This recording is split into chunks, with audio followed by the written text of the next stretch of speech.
찐이. 찐이. 야, 만두. 우리 만두. 우리 만두. 우리 만두. 만두. 우리 베이비. 오늘은 그 렌트의 종류나 형태 이것도 말씀을 드리고, 또 이제 일을 하게 됐을 경우에 고용인으로서 일을 할 것인지, 아니면은 내가 이제 혼자서 가게를 내서 한다든지, 아니면 고용인이 돼가지고 다른 사람을 고용하는 형태로 할 것인지, 그런 부분에 대해서도 한번 얘기를 해드리면 좀 도움이 될 것 같아가지고 그 부분에 대해서 한번 얘기를 해보려고 하거든요. 일단은 뭐 한국도 마찬가지로 요즘에는 솔직히 거의 1인 샵을 많이 하시잖아요. 더군다나 그렇게 할 수밖에 없는 이유가, 일단 급여가 좀 한국 같은 경우에 너무 작아요. 급여 너무 작고, 커미션을 받는다 치더라도 솔직히 커미션이 그렇게 뭐 성에 찰 만큼 되지는 않죠. 여름 성수기 때 아니면은 뭐 커미션 해봤자 뭐 얼마 안 되니까 사실. 그래서 저도 100번 이해해요. 내가 조금 뭐 일 어느 정도 배우고 내 혼자 뭐 할 수 있겠다 싶으면은 사실 가게 내서 나가는 게 어떻게 보면 낫겠죠. 뭐 가게에서 일하면 진짜 애지간히 바쁜 가게 아니고서는 한 달에 뭐 300도 벌기 힘들잖아요. 그래서 뭐 혼자서 가게 내서 나가는 거 뭐 물론 나쁘진 않아요. 나쁘진 않은데 여기랑은 조금 상황이 다를 것 같아요. 여기서는 사실 가게에서 일하는 것도 벌이가 괜찮거든요. 벌이가 진짜 나쁘지 않아요. 한국이랑 비교하면은 상당히 많은 차이가 납니다. 근데 그 차이가 나는 이유 중에 가장 큰 게, 여기도 물론 내가 고용인이 됐을 때 여러 가지 형태가 존재를 하긴 하는데, 뭐 한국처럼 월급을 받는 형태도 있고요. 아니면 시급으로 일을 하는 형태도 있고, 커미션으로 일을 하는 형태도 있는데, 거의 대부분 커미션으로 일을 해요. 커미션으로 일을 했을 경우에는 내가 셀프 임플로이라고 해서 뭐 자영업자 개념으로 이제 그 가게 소속돼서 일을 하는 거예요. 그래서 보통은 6대4, 내가 6, 가게가 4 이렇게 가지고 가는데, 6대4로 비율을 정해놓고 그 비율제로 내가 하는 만큼 이제 받아가는 거죠. 근데 뭐 모든 형태를 다 통틀어서 팁은 100%내 거예요. 팁은 100%내 거고, 내 커미션 플러스 팁, 요게 이제 내 인컴이 되는 거죠. 팁은 뭐 손님이 알아주는 거기 때문에 평균적으로 한 20% 정도는 주시는 것 같은데, 더 주시는 분도 있고요, 덜 주시는 분도 있고 안 주시는 분도 있어요. 물론 손님 마음이잖아, 그죠, 팁은. 그래서 그거는 뭐 손님 마음이니까 내 재량껏 사실 받아가는 거예요, 팁은. 근데 커미션 같은 경우에는 내가 뭐 손이 빠르다든지, 아니면 내가 뭐 아트를 진짜 잘한다든지 이렇게 해서 뭐 건당 그 세일즈를 높이든지, 아니면은 세일즈를 하루에 진짜 많이 하든지, 손님을 많이 받아가지고 많이 하든지, 뭐 이런 식으로 해가지고 내 인컴을 높일 수 있는 방법이 있겠죠. 그리고 거의 팁도 퍼센테이지를 주니까 뭐 많이 받던지 아니면 적게 받더라도 건당 많은 금액을 받던지 간에 뭐 그 하루 매출에 대해서 거의 평균 20% 정도 팁이 나오기 때문에, 뭐 그거는 본인 스타일에 따라서 조금 다르게 할 수 있을 것 같아요. 그래서 보통은 그렇게 6대4 커미션으로 받아서 하기 때문에, 한국에서 생각하는 것처럼 그렇게 이제 내가 고용인이 돼서 일했을 때랑은 사실 좀 많이 차원이 달라요. 그리고 더 좋은 점은, 일단 모든 재료를 가게에서 다 사주잖아요. 근데 내가 뭐 재료를 구입한다든지 그런 거에 대한 부담이 없기 때문에 사실 고용인으로서 가게에 소속돼서 일하는 것도 상당히 괜찮은 것 같아요, 여기서는.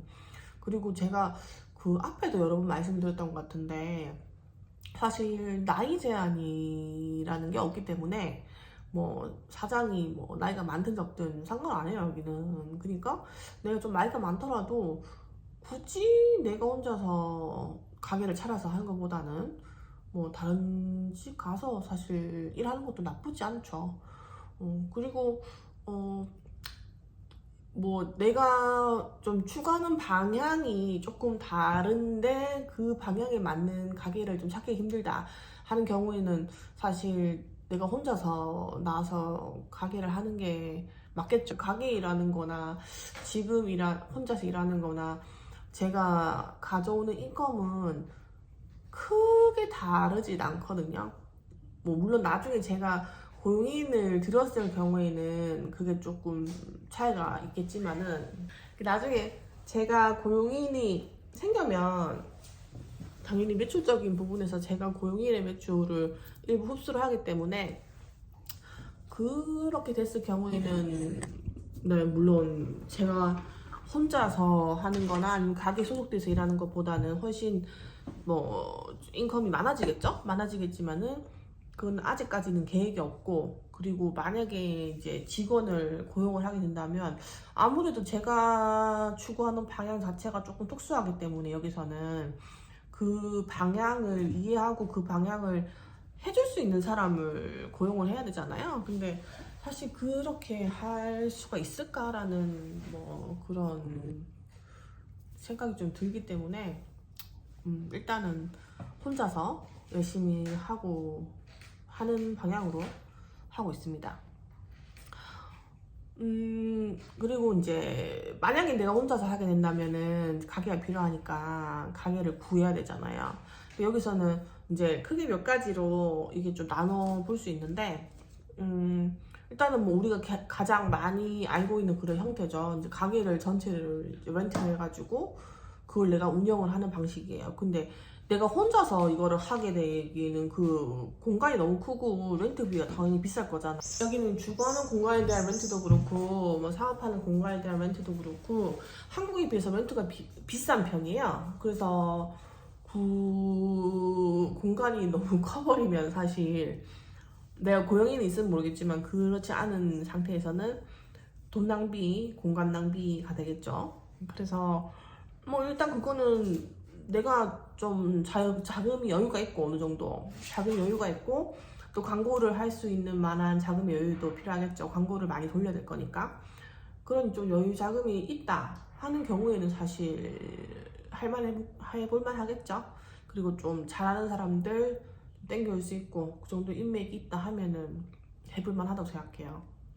그거 아니면은 뭐 여기 다른 뭐 일반 로컬 살롱들처럼 그렇게 해야 되는데 그거는 제가 봤을 때 사실 뭐 눈 딱 감고 그냥 돈만 벌자 하면 그렇게 할 수 있는데 내가 직업에 대한 좀 자긍심을 가지고 스스로 좀 발전을 하고자 하는 의지가 있는 분이시라면 그렇게 하는 건 성이 안 찰 것 같아요. 그리고 혼자서 이제 하는 작은 소규모 공간에 그런 렌트 같은 경우에는 일단 제일 많이 하는 게 살롱 스윗이거든요. 살롱 스윗은 한 건물 안에 여러 개의 방들이 이렇게 배열되어 있고 그 방 하나를 렌트를 하는 거예요. 그 공간 자체가 다 내 공간이 되는 거긴 하죠. 근데 방이 보통 좀 작아요. 방이 작아가지고 한 몇 평 되려나? 한 100 square feet인데 보통 한 100 square feet up and down이거든요. 근데 평으로는 잘 모르겠네요. 몇 평이나 되는지. 근데 보통 그냥 작은 방, 집에 있는 작은 방 있잖아요. 그 정도라고 생각을 하면 될 것 같아요. 그래서 그 방 하나 빌리는데 뭐 금액 같은 경우에는 1,000불은 넘어가죠. 한 달에. 보통 1,000불, 싼 데는 1,000불 정도 갈 거고 비싼 데는 뭐 1,500불? 더 비싼 데는 한 2,000불까지 가는 데도 아마 있을 거예요. 그래서 그렇게 하는 게 일단 가장 스탠다드한 내가 혼자서 이제 1인으로 사업체를 운영하는 방식이고, 그 다음에 이제 하는 게 부스 렌탈이죠. 부스는 그 하나의 큰 공간에서 그 내가 일정 그 파트를 렌탈을 하는 거예요. 보통은 뭐 헤어샵이면은 그 여러 개 그 보통 벽에 이렇게 거울 붙어 있고 의자 이렇게 앞에 있잖아요. 그럼 그 거울과 의자 그 공간만큼을 내가 렌탈을 하는 거예요. 그리고 네일샵 같은 경우에는 데스크와 이제 의자 이렇게 있잖아요. 그럼 그 데스크와 의자 그 공간만큼 내가 렌탈을 하는 거고, 보통 이런 경우에는 뭐 그 이런 경우에도 기존 원래 샵 이제 오너와 어느 정도 조율이 필요하겠지만은 뭐 재료라든지 기계라든지 이런 거 사용하는 거는 아마 서로 그 샵마다 룰이 다 다르거든요. 그래서 뭐 돈을 조금 더 내고 거기에 있는 걸 다 사용을 한다든지, 아니면 돈을 조금 덜 내고 내가 가져온 것만 사용을 한다든지, 이런 식으로 다 달라요. 부스 렌탈 같은 경우에도. 그래서 그렇게 부스 렌탈을 하는 게 이제 또 있을 거고, 그 다음이 이제 제가 하고 있는 살롱, 뭐 부스 렌탈도 그렇고 뭐 그 샵인사도 그렇고 둘 다 살롱인더 살롱의 형태긴 한데, 조금 다른 게 뭐냐면, 저는 제가 그 공간만 렌탈을 하고 모든 걸 제가 싹 다 가져와요. 싹 다 가져오고 그 공간을 쓰는 거에 대한 그 돈을 드리는 거죠. 매달 렌트비를 드리는 거죠. 그러니까 이게 저는 사실 부스 렌탈 하는 것보다는 돈을 조금 더 드리고 있긴 해요. 제가 살롱 수위 렌트 하던 거랑 거의 비슷하게 드리고 있긴 한데, 그 이유는 저는 공간을 좀 넓게 쓰고 싶어서 그 공간 넓게 쓰는 거에 비례하게끔, 왜냐면 그 미용실 원장님도 그 공간을 못 쓰는 공간이 돼버리니까 저 혼자만 쓸 수 있잖아요. 그래서 그 공간에 비례하게끔 제가 눈치 안 보고 사실 쓰고 싶어서 조금 더 드리고, 조금 뭐 제가 기존에 사용하던 살롱 수입보다 조금 더 크거든요, 공간이. 그래서 좀 더 큰 공간에서 할 수 있게끔 사실 렌트비를 부스 렌트보다 조금 더 드리고 제가 거기서 렌트를 들어가 있기는 해요. 근데 이 모든 경우에도 사업자는 내가 개인적으로 사업자를 내야 돼요. 내 개인 사업자를 내야 되고,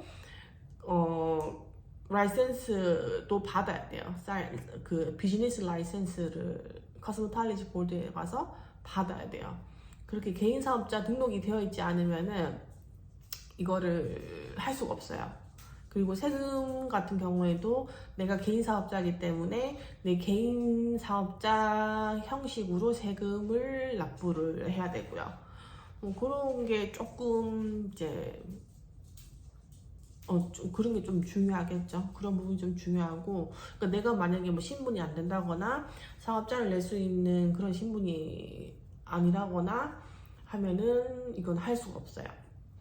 그리고 또 한 가지, 이제 내가 혼자서 만약에 가게를 한다 했을 때 조금 알아두셔야 될 부분이라고 해야 되나? 좀 있는데, 한국에서도 물론 마찬가지겠지만은 그래도 내가 혼자서 좀 어떤 특수한 상황에 놓였을 때 내 혼자 그것들을 처리를 할 수 있어야지 사실 혼자 가게를 하는 거잖아요. 그잖아요? 특수한 상황이라는 게 뭐 손톱이 좀 뭐 남들과 좀 다르게 생겼다든지, 뭐 아니면은 진짜 뭐 교정이 많이 필요한 손이라든지, 그런 경우에 진짜 교정을 하고 이걸 들어가야 되는데, 뭐 손님이 손톱이 막 이렇게 막 밑으로 진짜 엄청 막 이렇게 자라 있는데 그거를 교정도 안 하고 또 발라놓으면 솔직히 안 하면 못하죠. 더 못생겨 보일 거잖아. 그러니까 그런 특수한 상황에서도 내가 이거를 좀 혼자서 핸들링을 할 수 있는 정도는 돼야지 사실 이거를 혼자서 샵을 오픈해서 하는 거지. 그게 아니면은 저는 그래서 조금 더 일을 배우고 이거를 해야 된다고 생각을 하거든요. 근데 솔직히 말하면 저도 처음에 시작할 때 저는 그렇게 안 하고 아무것도 없는 상태에 시작을 하긴 했어요. 근데 제가 그렇게 했던 이유는, 저는 나이가 많았기 때문에 뭐 저 스스로 생각했어도 딴 데 가서 일도 못 할 것 같았고, 왜냐면 안 뽑아주잖아. 나이 많은 사람은 한국에서는 아예 이제 직원을 안 써주니까. 그것도 그렇고, 또 이제 저는 네일 쪽에 대해서 아무것도 몰랐기 때문에 진짜 무식하게, 정말 완전 그만해. 진짜 아무것도 몰랐기 때문에 진짜 무식하게 시작을 한 거였죠. 근데 진짜 솔직하게 말씀드리면 그렇게 하면 안 돼요. 그렇게 하면 안 되고, 내가 어느 정도 이제 거의 모든 상황에 대해서 혼자 스스로 이제 핸들링을 할 수 있을 정도는 돼야지 사실 혼자 가게에서 하는 거지. 그게 아니면은 이제 욕도 먹어요. 사실 손님도 안 나니까. 손님들이 더 빠꼼해. 왜냐면 많이 받아보기 때문에 여기도 받아보고 저기도 받아보기 때문에 웬만한 손님들은 다 알아요. 내가 손만 탁 잡아도 이 사람이 조금 하는 사람이구나.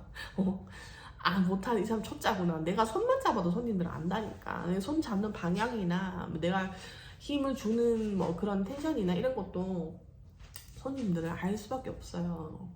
그래서 웬만하면은 이제 혼자서 뭐 만약에 하고 싶다 하더라도 조금 경력을 뭐 어디서든 조금 쌓은 다음에 손님 손을 좀 많이 잡아본 다음에 그 다음에 이제 가게를 혼자서 이제 시작을 하는 게 그게 맞지 않나 싶어요. 저는. 그죠? 동의하시죠, 다들? 그리고 특히나 이제 한국 같은 경우에는 사실 뭐 거의 제일로만 하기 때문에 그 범위가 좀 좁아요. 좁고, 그리고 내가 한국에서 평생 살았고 한국말을 하는 데는 문제가 없잖아. 그래서 내 혼자 조금 섣불리 시작을 하더라도 뭐 참 몇 달 고생하겠죠. 몇 달 고생하겠지만은 그래도 그 이후에 조금 스스로 이제 고생하면서 배운 게 있으면은 금방 이거를 혼자 핸들링 할 수 있어요. 근데 여기서는 문제가 뭐냐? 여기서는 일단 하는 게 너무 많어. 일단 뭐 젤뿐만 아니고 뭐 아크릴도 하죠, 딥파우더 하죠.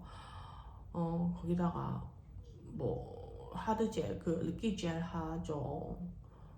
그리고 또 뭐 있노? 페디큐어 같은 경우에도 뭐 여기 막 뭐 페디큐어 시술 중에 들어가는 게 뭐 한국이랑 조금 다르거든요. 근데 그런 거는 뭐 내가 어쨌든 방향을 내가 원하는 대로 뭐 설정할 수 있다 하더라도 만약에 내가 숏네일만 나는 하겠다, 난 젤 매니큐어만 숏네일만 한다, 뭐 롱네일만 한다, 이렇게 내가 할 수는 있어요. 할 수는 있지만 만에 하나 내가 숏네일만 한다 했는데 진짜 손님이 없으면 어떡할 거야. 진짜 막 손가락 빨고 있을 수는 없잖아요. 그러면 들어오는 손님 아무나 받아야지. 그렇게 하려면 사실 어느 정도의 지식은 있어야 된다는 거죠. 그 이외의 다른 시술들에 대해서도. 그 때문에 그런 게 일단 첫 번째 문제예요. 내가 뭘 할 수 있는지가 이제 중요해지는 거죠. 그래서 그런 시술의 범위가 너무 많기 때문에 그게 좀 문제고, 두 번째 문제는 뭐냐면은 영어예요, 영어. 내가 사실 가게에서 할 때는 영어 못해도 돼. 내가 영어 앞에서도 비디오에서 영어 못해도 된다고 제가 말씀드렸잖아요. 내가 가게에서 일하면은 진짜 뭐 hi, how are you 이것만 해도 괜찮아요. 눈치껏 그냥 알아듣고 손님한테 오케이 오케이 이렇게 하면서 할 수 있어. 근데 내가 만약에 가게를 한다 하면은 이거 영어를 못하면은 이거는 조금 곤란해요. 왜냐면 뭐 아까도 잠깐 말씀드렸지만 할 수 있는 하는 이제 시술의 범위가 엄청 다양하고 많다고 얘기 들었잖아요. 근데 내가 만약에 나는 정말 숏네일만, 짧은 손톱, 숏네일만, 자연 네일만 하고 연장 안 하고 뭐 젤만 해. 내가 진짜 잘해. 정말 정말 잘해. 근데 손님이 만약에 뭐 이렇게 얘기를 했어. 근데 내가 이 손님한테 뭐 손님은 이제 아크릴을 하고 싶어. 아니면 딥파우더를 하고 싶어. 근데 내가 이걸 안 하잖아요. 그러면 내가 하는 이 시술을 손님이 안 하는 손님이 할 수 있게끔 이 손님이 마음을 돌려야 되잖아요. 이 손님이 마음을 돌려야 되는데 뭐 내가 했는 시술의 결과를 보고 결정하는 건 손님 마음이지만 그래서 손님이 조금 막 머뭇거려. 근데 이럴 때 이거를 우선 이 손님 아직 시작 안 했기 때문에 이럴 때는 내가 말로 이 사람의 마음을 돌려야 되잖아, 맞죠? 말로써 네가 지금 하고자 하는 그것보다 내가 너에게 해주려고 하는 게 뭐가 더 좋은지, 이거에 대한 장점이 뭔지, 이런 거를 내가 말로서 설명을 해줘야 되는데 영어를 못 해보면은 이걸 뭐에 설명을 할 건데, 맞잖아요. 이거 설명할 수 있는 길이 없잖아. 그러니까 이런 경우에도 영어가 필요하고, 물론 예약 받을 때 저는 예약을 그냥 온라인 시스템을 만들어 놨거든요. 그래서 손님이 나한테 직접 컨택을 안 하고도 혼자 예약을 할 수 있어요. 할 수는 있지만 그럼에도 불구하고 나한테 컨택해서 언제 몇 시에 되나요? 라고 물어보는 걸 좋아하시는 분도 있단 말이에요. 그래서 그런 것도 손님이랑 원활하게 예약 이제 진행도 해야 되고, 그리고 뭐 간혹 전화 와가지고 이제 뭐 이것저것 물어보시는 분들도 계시거든요. 그럴 때도 뭐 손님이 물어보는 거에 조금 어느 정도는 대답을 해줄 수 있어야지. 만약에 가게에서 내가 일한다 하면 내가 이거 못 알아먹어도 다른 사람이 옆에 도와줄 수 있잖아, 나를. 근데 내 혼자 일하는데 이렇게 뭐 그런 상황이 생겼는데 이거를 도와줄 사람이 아무도 없으면은 뭐 굽다 대놓고 번역기 돌릴 거 어떡할 거예요. 손님한테 신뢰를 주려면은 내가 바로바로 손님이 원하는 걸 대답을 해줄 수 있어야 되잖아, 맞죠? 그렇기 때문에 내가 혼자서 만약에 가게를 한다 하면은 뭐 영어를 대단히 잘할 필요까지는 없다 치더라도 그래도 내가 원하는 거를 설명 정도는 할 수 있게끔, 그리고 상대방이 알아들을 수 있게끔 정도는 내가 이제 그 정도 영어 실력은 있어야지 혼자서 가게를 할 수 있겠다. 만약에 나는 그 정도는 못해, 죽어도 때려 죽어도 못해, 영어 공부 나는 죽어도 깨어 못하겠어 하면은 가게에 그냥 이제 다른 남 가게 가서 일하세요. 거기서 일해도 1인 샵 하는 거랑 비슷하게 볼 수도 있어요. 진짜 내가 욕심이 나가지고 나는 돈도 많이 벌고 싶어 이래가지고 막 큰 거 렌트 해가지고 보영인자 몇 명 쫙 해놓고 이렇게 할 수 있을 것 같으면은, 뭐 그럴 것 같으면은 이제 한국말 영어 둘 다 잘하는 매니저를 뭐 고용을 하던지 그렇게 해서 모든 문제를 싹 다 해결할 수 있지만은, 그게 아니고 나는 이제 혼자서 그냥 1인 샵으로 할 거야 하는 경우에는 도와줄 사람이 아무도 없잖아요. 누가 도와줄 거야? 그거를 옆집 가서 뭐 좀 도와달라 할 거예요. 그러니까 그런 경우에는 영어를 그 모든 상황에 내가 대처를 할 수 있을 만큼은 영어를 해야 된다. 그리고 뭐 사업 시작하면은 그렇잖아요. 뭐 사업자는 내야 되고 뭐 전화나 뭐 다른 이것저것 이제 또 해야 되고 은행도 가야 되고 한데 은행 가서도 말 못해, 전화하러 가서도 말 못해, 그리고 그 뭐야 또 사업자 낼 때도 말 못해 이러면은 진짜 누가 옆에서 딱 붙어서 도와줄 수 있는 사람이 있으면 정말 땡큐죠. 그러면은 진짜 문제없이 진행이 되겠지만은 진짜 그런 사람이 아무도 없다, 호를 단신이다, 아니면은 뭐 남편이랑 같이 왔는데 내 남편도 영어를 잘 못한다, 아니면 남편이 너무 바빠서 나를 도와줄 시간이 없다 하면은 내 혼자 해야 되잖아, 그거를. 그리고 초반에 뭐 셋업할 때나 뭐 옆에서 누가 도와줄 수 있겠지만은 셋업하고 나면은 솔직한 말로 내가 해야 되잖아요. 남한테 매일매일 도와달라 할 수는 없으니까. 그래서 그런 경우에는 사실 영어를 해야 돼요. 안 하면 안 돼. 그냥 뭐 솔직히 영어 못해도 여기서 먹고 사는데 문제 없다 고는 하지만, 그것도 사실이지만 내가 이제 사업을 한다, 그래도 내 혼자 그냥 호래단신으로 사업을 한다 하면은 그 누구한테 도움 안 받아도 될 정도는 사실 영어 해야죠. 그 정도는 해야지 뭐 좀 부딪혀보지 않겠어요? 그래서 오늘 여기까지 말씀드리도록 하고요. 오늘 4th of July거든요. 미국 독립기념일. 그래서 오늘 되게 일찍 끝났어요. 3시에 끝나가지고 집에 한 4시 조금 전에 왔어요. 원래 평일에는 이 시간에 집에 못 오죠. 트래픽 너무 심해가지고 1시간 넘게 걸리기 때문에 조금 손님이 없더라도 사실 늦게까지 있다 오는 경우가 대부분이고, 거의 뭐 예약이 저녁까지 있기 때문에 끝나고 뭐 한 7시 이때쯤 끝나고 집에 오면은 뭐 한 8시 다 돼가니까 보통 그 정도인데, 오늘은 평일임에도 공휴일이기 때문에 차가 없어서 일찍 왔어요. 그냥 3시에 마감하고. 그래서 이따가 해지면은 이제 파이어워크 할 거니까 그거나 구경하고 그러고 쉬어야겠네요. 네, 그러면은 다음에도 제가 말씀드리면 도움될 만한 그런 주제를 한번 가지고 말씀 들어보도록 할게요. 그럼 오늘은 여기까지. 빠이.